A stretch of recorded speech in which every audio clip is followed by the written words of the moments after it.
예, 이렇게 공사 중에도 또 안 좋은 환경 가운데서도 오늘 수요 성경 강의에 오신 여러분들 진심으로 축복합니다. 우리 그런 의미에서 옆에 분과 인사하겠습니다. 하나님이 특별한 은혜 주실 줄 믿습니다. 이렇게 인사하겠습니다. 네. 젊은 사람들 사이에서 쓰이는 말 중에 답정너라는 말이 있습니다. 혹시 아십니까? 예. 이미 답을 정해놓고 있으니 너는 대답만 해라. 이런 뜻입니다. 답정너. 이 답정너라고 하는 말에 이제 여러 종류가 있는데요.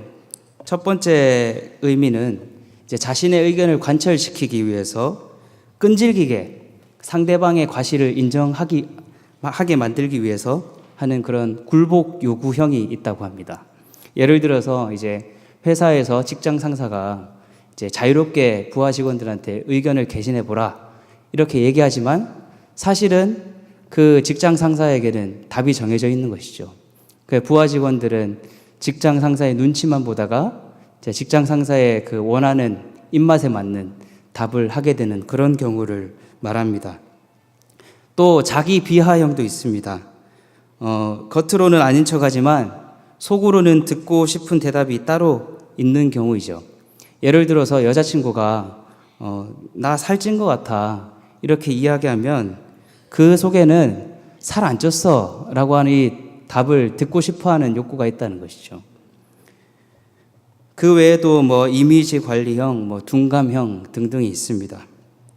이런 그 답정너라고 하는 말 속에는 말도 안 되는 이 이야기를 설정해 놓고 자신의 논리를 설득하고 싶어하는 그 인간의 자기중심적인 그런 모습이 나타나 있다 볼 수 있습니다. 그래서 다른 사람과의 기본적인 소통이 잘 이루어지지 않습니다.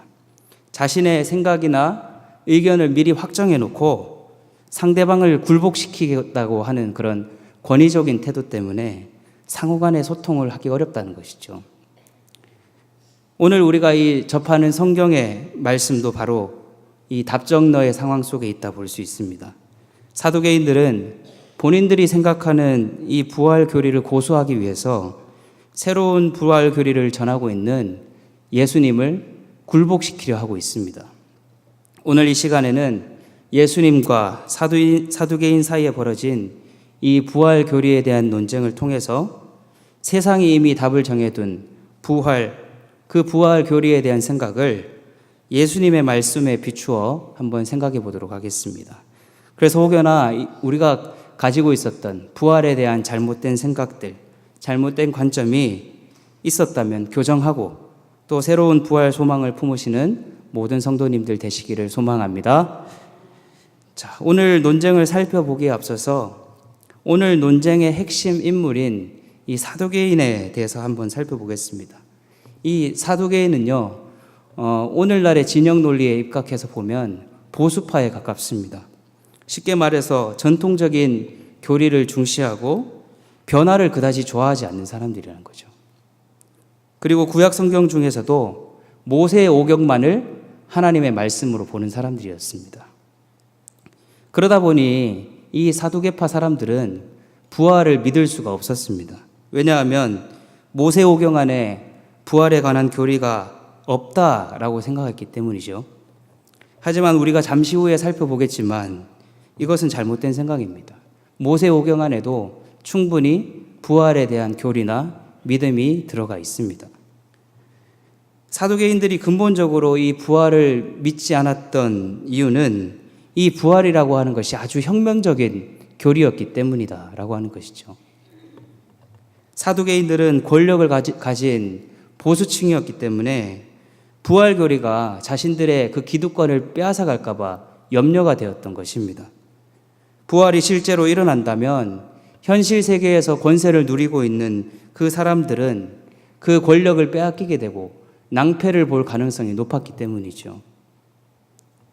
그래서 이 사두개인들은 부활 교리가 너무나도 두려웠던 나머지 이 부활 논쟁을 통해서 예수님을 꺾어버리고 자신들의 기득권을 유지하고자 했던 것입니다. 사두개인들이 이 부활 논쟁에서 부활이 없다라고 하면서 내민 직접적인 증거는 구약의 율법이었습니다. 그 내용이 이제 신명기에 잘 나타나 있는데요. 우리 화면 보시면서 신명기 25장 5절 6절의 말씀을 함께 읽도록 하겠습니다. 시작. 형제들이 함께 사는데 그중 하나가 죽고 아들이 없거든 그 죽은 자의 아내는 나가서 타인에게 시집가지 말 것이요 그의 남편의 형제가 그에게로 들어가서 그를 맞이하여 아내로 삼아 그의 남편의 형제된 의무를 그에게 다 행할 것이요 그 여인이 낳은 첫 아들이 그 죽은 형제의 이름을 잊게 하여 그 이름이 이스라엘 중에서 끊어지지 않게 할 것이니라. 아멘. 이 모세 당시에는 자식이 재산이었습니다. 그래서 형이 자식을 두지 않고 죽으면 그 동생이 형수를 위해 자식을 낳아주도록 하는 율법이 있었다고 하는 것이죠. 자식도 없이 남편을 잃은 부인이 홀로 살아가는 것이 힘겨우니 이를 배려의 차원에서 정해진 율법이었다고 하는 것입니다. 그런데 문제는 이 사두개인들이 이 규정을 들어서 예수님의 부활 교리를 비판하고 있다는 것입니다. 그것도 이 율법을 그대로 인용하기보다는 아주 극단적인 상황을 가정하고 있는 것이죠. 한두 명도 아니고 7명의 형제가 죽었고 또 첫째의 아내가 다른 6 동생의 아내가 되었다라고 하는 설정입니다. 이건 마치 자신의 의견을 관철시키기 위해서 억지를 부리는 것과 다르지 않습니다. 최악의 상황을 가정하고 그에 대한 답변을 내놓아 보라는 것이죠. 그 당시 많은 사두개인들이 썼던 방식이고 예수님도 어쩔 수 없을 것이라 여기면서 사두개인들이 공격했던 것입니다. 이러한 사두개인들의 황당한 질문에 예수님께서는 29절의 말씀으로 대답하십니다. 화면 보시면서 29절의 말씀 읽겠습니다. 시작. 예수께서 대답하여 이르시되 너희가 성경도 하나님의 능력도 알지 못하는 거로 오해하였도다. 아멘. 예수님은 사두개인 너희들이 착각하고 있다. 부활에 대해 성경이 말하고 있는 것도 모르고 있고 부활하게 하시는 하나님의 능력에 대해서도 잘 모른다라고 이야기하고 있는 겁니다. 그래서 지금부터는요, 예수님의 답변을 중심으로 참된 부활의 의미를 한번 살펴보겠습니다. 우리 옆에 분과 인사하겠습니다. 참된 부활의 의미를 깨달으시기 바랍니다. 인사하겠습니다. 네, 자, 첫 번째로 우리가 부활에 대해서 기억해야 될 점은 한번 따라하시겠습니다. 부활은 새로운 몸을 입는 것이다. 네, 30절 말씀 계속해서 한번 읽어보겠습니다. 시작. 부활 때에는 장가도 아니가고 시집도 아니가고 하늘에 있는 천사들과 같으니라. 아멘. 이 부활 때에 장가나 시집 가지 않고 천사들과 같다라고 하는 말은 부활이라고 하는 것이 우리 옛날의 몸, 우리가 태어났을 때의 몸, 그 과거의 몸으로 돌아가는 것이 아니라 새로운 몸을 입는다라고 하는 뜻입니다. 과거의 몸으로 만약에 우리가 돌아가는 것이라고 한다면 부활 후에 우리가 복잡했던 그 결혼 관계가 문제가 되겠지만 새로운 몸을 입는 것이라면 그것이 결코 문제가 될 수 없다는 것이죠. 얼마 전에 미국의 유명한 기업가 일론 머스크라고 하는 사람이 뇌와 컴퓨터를 연결하는 뉴럴링크에 도전하겠다라고 말했습니다.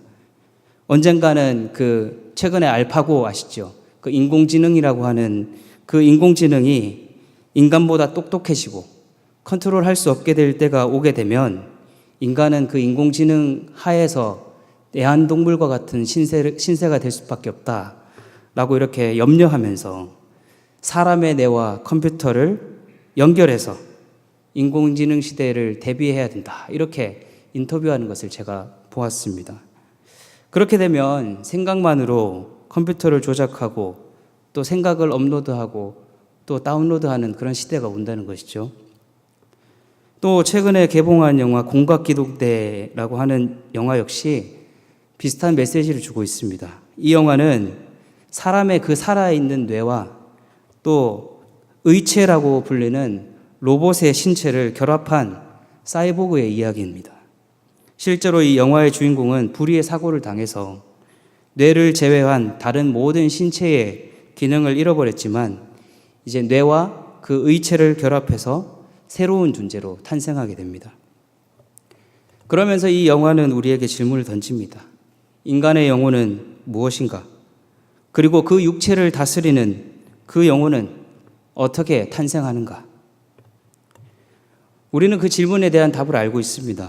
지금 우리가 입고 있는 이 육체는 죄와 사망의 앞에 무기력하지만 부활의 때에는 하나님의 푸뉴마, 하나님의 영에 의해서 지배받게 되어서 새로운 몸으로 살아가게 된다라고 하는 것입니다.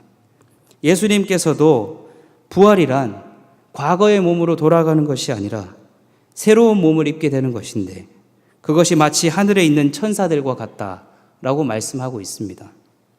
사도 바울도 고린도전서에서 마지막 날의 부활에 관하여 이렇게 말하고 있습니다. 함께 고린도전서 15장 42절에서 44절 말씀을 화면 보면서 읽겠습니다. 시작. 죽은 자의 부활도 그와 같으니 썩을 것으로 심고 썩지 아니할 것으로 다시 살아나며 욕된 것으로 심고 영광스러운 것으로 다시 살아나며 약한 것으로 심고 강한 것으로 다시 살아나며 육의 몸으로 심고 신령한 몸으로 다시 살아나나니 육의 몸이 있은즉 또 영의 몸도 있느니라. 아멘. 바울은요, 이 땅에서는 육의 몸이지만 신령한 몸으로 다시 살아난다라고 말합니다. 그 몸이 어떤 특징을 가지고 있을까? 우리는 섣불리 예측할 수 없습니다. 그러나 분명한 것은 하나님의 영에 의해서 더 이상 죄와 사망의 그 권세에 지배받지 않는 하나님의 영에 의해서 다스림 받는 그러한 새로운 몸을 입게 된다라고 하는 것이죠. 그리고 그에 걸맞는 하나님의 새로운 세계, 하나님이 열어가실 그 새로운 세계 속에서 우리가 살아가게 될 것이다 라고 하는 겁니다. 그렇기 때문에 우리는 이 사실을 기억하면서 더 이상 과거에 집착하지 않으며 살아갈 수 있습니다. 이 땅에서의 삶이 전부가 아니라 이 땅에서 전부 누리는 것이 전부가 아님을 깨닫게 되는 것이죠. 이 땅에서 누리는 것과는 비교할 수 없는 기쁨이 하나님의 새로운 세계에 준비되어 있음을 깨닫고 이 땅에서의 집착과 욕심을 벗어버리고 주어진 것에 자족할 수 있는 삶을 살아갈 수 있게 된다는 것입니다. 이것이 바로 새로운 몸을 입게 될 성도들의 모습입니다. 그런 의미에서 옆에 분과 다시 한번 인사하겠습니다. 주님께서 새로운 몸을 예비해 두셨습니다. 이렇게 인사하겠습니다. 또 한 가지 우리가 기억해야 될 점은 한번 따라 하시겠습니다. 부활을 살아야 한다. 이 부활을 산다라고 하는 의미는 부활을 미래에 있을 일로만 여겨서는 안 된다는 뜻입니다. 부활은 과거에도 있었고 미래에도 있을 것이지만 지금 여기에서도 존재한다라는 것이죠. 오늘 말씀 32절의 말씀을 함께 읽어보겠습니다. 시작. 나는 아브라함의 하나님이요 이삭의 하나님이요 야곱의 하나님이로라 하신 것을 읽어보지 못하였느냐? 하나님은 죽은 자의 하나님이 아니요 살아있는 자의 하나님이시니라 하시리. 아멘. 이 말씀은 예수님께서 출애굽기 3장 6절의 말씀을 인용하신 것입니다. 왜 이 말씀을 인용하셨을까요? 우리 하나님께서는 과거의 조상들의 하나님이었다라고 과거형으로 말씀하시는 것이 아니라 우리 조상들의 하나님이다. 아브라함의 하나님이요 이삭의 하나님이요 야곱의 하나님이다 라고 하는 현재형을 사용하셨다라고 하는 것이죠. 하나님은 죽은 사람의 하나님이 아니라 살아있는 사람의 하나님이시다라고 말씀하십니다. 결국 모세오경 안에 부활이 없다라고 했던 사두개인의 주장은 틀린 것이죠. 하나님께서는 지금까지도 아브라함과 야곱과 이삭의 생명을 붙드시고 언젠가는 과거와 현재와 미래의 모든 하나님의 백성들과 함께 그들을 부활시키실 것이다 라고 하는 겁니다. 하나님 안에 있는 사람은 죽었어도 살아있는 것이고 살아있는 사람은 영원히 죽지 않는다라고 하는 뜻이죠. 과거에 아브라함과 이삭과 야곱과 함께 하셨던 하나님이 지금 우리와도 함께 하신다라고 하는 겁니다.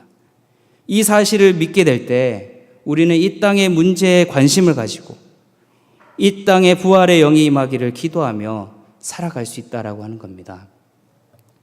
우리의 두 눈을 씻고 주변을 둘러보면 이 땅 가운데 죽음의 기운이 드리운 것이 얼마나 많은지 모릅니다.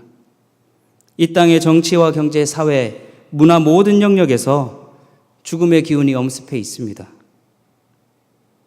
그렇다면 부활을 살아가는 우리들이 해야 될 일은 무엇이겠습니까? 우리가 있는 그곳에서 예수 그리스도의 생명력이 흐르게 하는 그런 삶을 살아야 되는 것 아니겠습니까? 이 땅의 불의와 탐욕스러움을 멈추게 하고 내가 있는 그 자리에서 하나님의 정의와 공의가 흘러가게 하는 것, 그것이 바로 부활을 살아내는 그리스도인의 모습인 줄 믿습니다. 저희 딸아이가 작년 말에 테이블 모서리에 찍혀서 미간이 7cm나 찢어지는 그런 사고를 당했습니다. 대학 병원에 가서 봉합수술을 하고 상처가 이제 잘 아물고 있지만 어쩔 수 없이 흉터가 남아버렸습니다. 그래서 고심하던 차에 지인으로부터 성형외과를 추천받아서 가봤습니다. 그런데 그 성형외과는요, 좀 특이한 병원이었어요. 보통 성형외과는 우리 여성 성도님들의 미용을 위해서 존재하는 곳인데 이 병원도 같은 목적이 있지만 어린 아이들이 다쳐서 상처난 그 부위를 재생시켜주는 그런 병원이었습니다. 사실 속된 말로 어린이 환자들을 많이 받아봤자 돈이 안 되지 않습니까? 다른 환자들에 비해 경제적 가치가 떨어지기 때문에 그 환자를 안 받아도 그만입니다만 그 병원의 원장님은 이 어린이들을 향한 특별한 사명을 가지고 그 일을 하고 계셨다는 것이죠. 그런데 참 인상적이었던 것은 당장 눈에 띄는 시술이나 투약을 권하지 않았다는 것입니다. 본인이 그렇게 하지 않은 이유는 이제 흉터가 남을까봐 불안해하는 그런 부모님들의 심리를 이용해서 과잉 진료를 할 수 있었지만 그렇게 하지 않아도 치료할 수 있는 방법이 있기 때문이라는 것이죠. 이 의사의 말에 의하면 제 딸아이가 성인이 될 때쯤에는 더 좋은 의료기술이 나올 것이고 또 세포 주사 한 대만 맞아도 흉터가 없어지는 그런 기술이 나올지도 모르니 긴 호흡을 가지고 인내심을 가져보자라고 하는 것이었습니다. 그러면서 자기가 오래 살아야 우리 딸아이 흉터를 관리해 줄 수 있으니 오히려 저한테 자기가 오래 살 수 있도록 기도 부탁을 하더라고요. 참 멋지지 않습니까?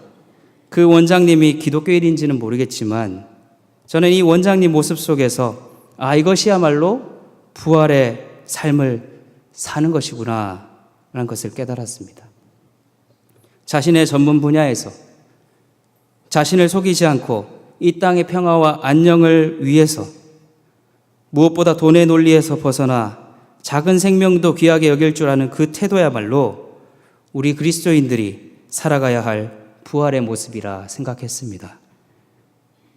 이 부활 논쟁을 촉발시켰던 사두개인들은 그저 눈앞의 기득권에만 혈안이 되어 참된 부활의 의미를 모른 채 예수님을 공격했다가 질책을 받아야만 했습니다.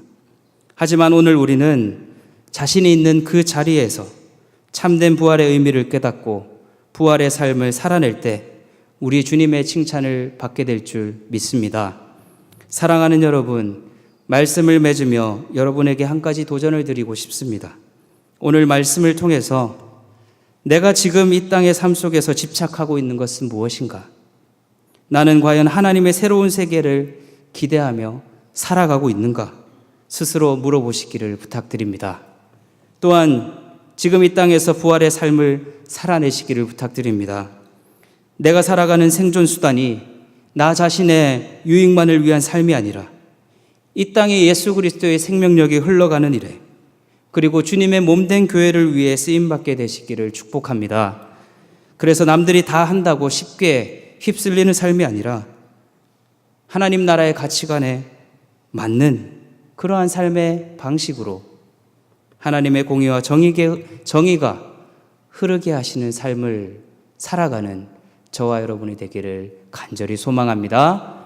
아멘.